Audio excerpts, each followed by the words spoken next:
You see this film? Yeah, this film right here?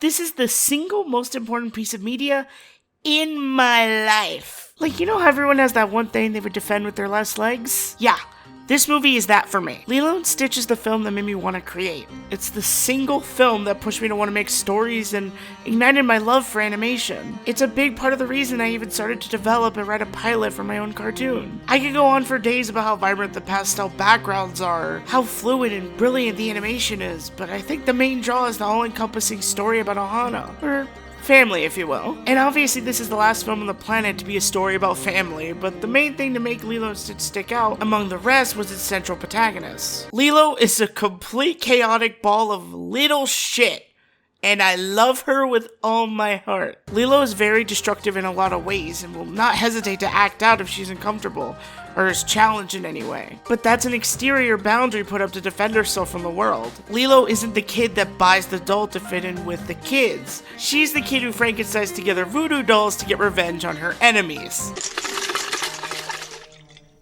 My friends need to be punished. Throughout the film, you really get a sense of Lilo's feeling of loneliness, wanting someone who simply understands her and wants to be around her, after the loss of her mom and dad, which the film keeps rather vague. On the opposite end of the solar system, you have Stitch, an experiment made to be a pure ball of destruction. All Stitch wants for a good half of the film is to cause as much damage as possible, because that's really all he knows and is able to comprehend. It's observing Lilo and Nani that Stitch yearns for something beyond destruction, and to become more than he was programmed to be. Here you have two protagonists, both with destructive tendencies, who come together to become better than the sum of their parts, and learn the right lessons by being around each other. It's this contrast of the alien intergalactic epic stakes with the grounded location of Hawaii that really gives the film its unique flavor. And it also mirrors its central message that family really can come from anywhere. It's a beautiful story I could go on and on about for days. But you know, there I was scrolling through the Bird app, because you got me fucked up if you think I will ever call that X, and I see this. Immediately, I felt a huge feeling of disgust rise up my body, cause man, what are we doing here exactly? What are we doing here exactly? I already have been vocal about my distaste for this film since its announcement, but now seeing full clips, the issues become even more abundantly clear to me. Let me get this out of the way right now. I think Stitch straight up looks bad in this movie, like really bad. The proportions, while mostly intact, little things like the super dried out colors, lack of blues in places Stitch originally had them, and slapping realism on a design that was made to be 2D, and you have an uncanny valley look and gremlin that I really don't like to look at. This lack of color extends to the entire film, to be honest. Why is the entire film covered in piss? And the set design looks like it was given 2 cents. Like, look at this side by side. These aren't even the same locations anymore. Then again, it's not necessarily a bad thing. The film does its own thing as long as it retains the heart of the original. But see, it doesn't. In the scene where Stitch and Lilo meet for the first time, the scene is clearly framed almost the exact same way, with Stitch hiding his parts and going for the hug with Lilo. Except now it's worse in every way imaginable. All the animals in the shelter that were scared of Stitch's presence, adding to the vision of how the world sees Stitch, gone. Now we have Lilo doing the dumb, "Oh my god, it's the CGI fictional character, ass trope. In fact, that stuff is riddled throughout the trailer with, that just happened, ass dialogue. What the hell?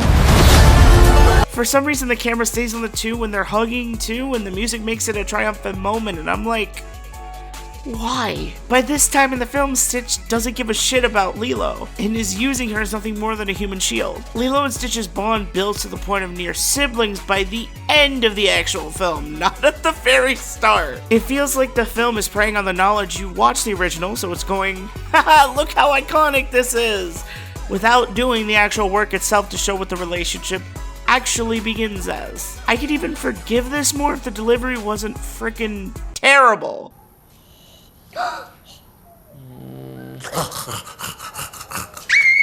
Like, I mean, no offense to the little girl playing Lilo here, but I swear I've seen a jar of Miracle Whip with better acting ability than this. They also, for whatever reason, don't include Nani in this scene and instead use the one old lady that appeared for all of 2 seconds in the original film. Which, you know, they're trying to get so hard to get laughs out of this woman, but I can't tell you how hard I groaned at this. Like some kind of baby bear that come out of the trash. The way they're doing Nani in this film seems to be someone who doesn't really have the time to pay attention to Lilo because she's busy looking for jobs. At least I think. This is such a waste of the integral part of the original film. Nani isn't a throwaway adult character.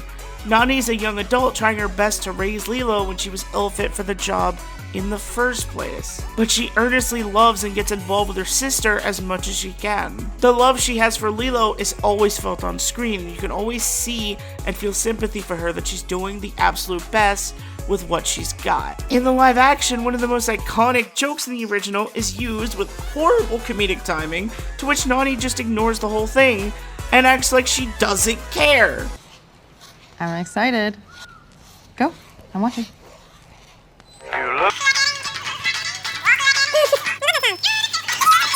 Any of that love, any of that chemistry and bond that the two sisters have is just completely missing.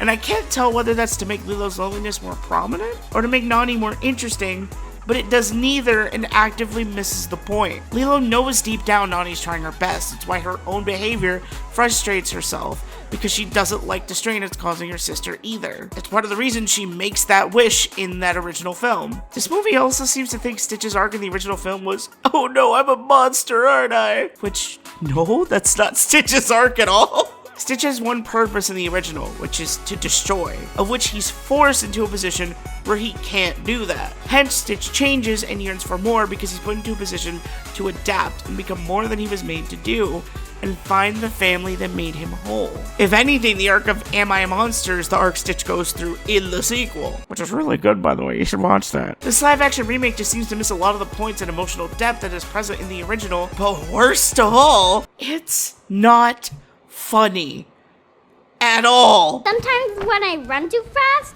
I fart. I looked at the trailer and clips again and again, groaning at how it feels like the dime by the dozen of every other live-action remake that's been spewed out by the mouse over the last decade. Same dialogue, tropes, and all. What you have here is a movie that looks worse and strips the original of its identity, so I have to ask, why does this even exist? Are we so bankrupt of ideas we can't even just make a sequel within the same universe? Because I promise you I can think of a dozen ideas you could make for another film in this universe. Because like, what value does this have? If you want an original take, that's not even what you're getting here. You're getting a movie that shot for shot wants to do the same things, except now it has RTX on. It's the exact same problem I have with the live action How to Train Your Dragon.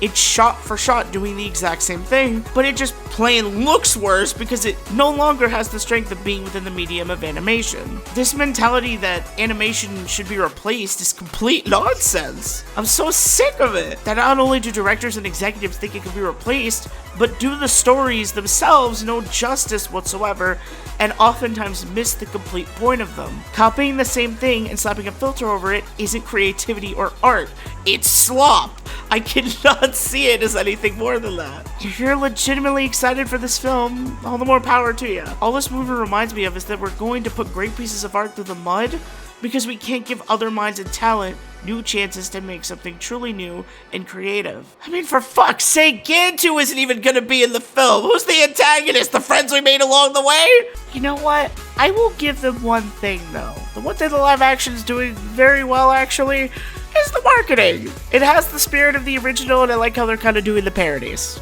It's cool. Alright, I can appreciate that much.